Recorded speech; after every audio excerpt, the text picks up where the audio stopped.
TxStampin Sharon. Today, I'm bringing you a different kind of video. No stamping.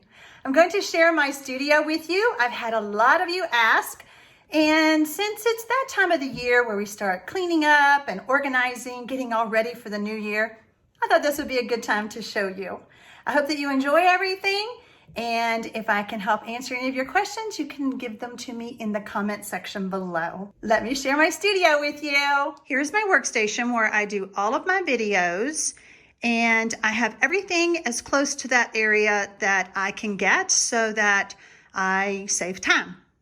So as you can see, here are my paper cutters, my Simply Scored, and here is my Stampin' Blends. I keep my blocks in a box close to me. This is my Acron stand that holds my iPad and my iPhone. There's my hand sanitizer that I tell y'all I keep right by me. This cute little thing I got off of Amazon. It keeps everything that I need, my adhesives, my stamp pad cleaners, my silicone mats, my paper piercing mat. And this cute little thing was made by a friend of mine. A friend of hers made it up in, I think, Canada. It's a 3D holder to hold my liquid glue. Pretty cute, huh? So here is what holds my 12 by 12 paper. And I believe I purchased this at a craft store. I've had it so long, I don't remember. The sleeves you can get from Paper Storage, or you can get them on Amazon. I do have an indoor swimming pool. I live in Southern Arizona, and I guess they do that a lot here. I don't know, it's kind of strange. This cute little thing I purchased at a craft store, I believe. I'm sure you can probably get them on Amazon as well. And I love it because when I do my classes, I use my, I take everything I need. I just pick this up and I take it into my house where my classes are held. My beautiful table, I had a house fire, 11 years ago, and lost everything but this table. I refinished it, and back in the day, Stampin' Up! Had stencils.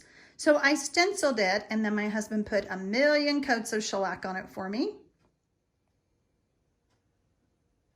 This is how I store my stamp sets. I store them in alphabetical order.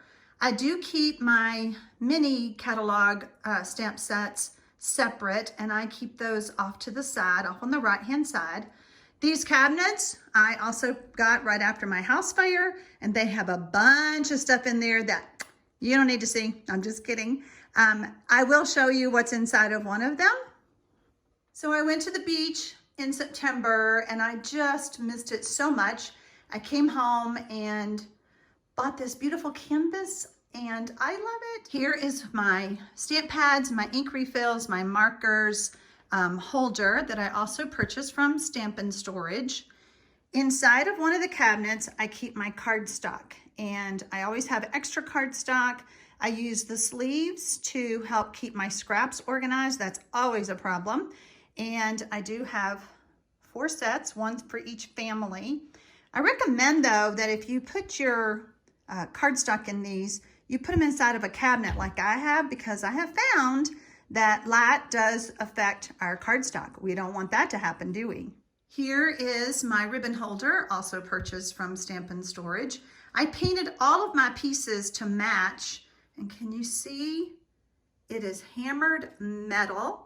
No, wait, it is hammered copper metal. Isn't that pretty?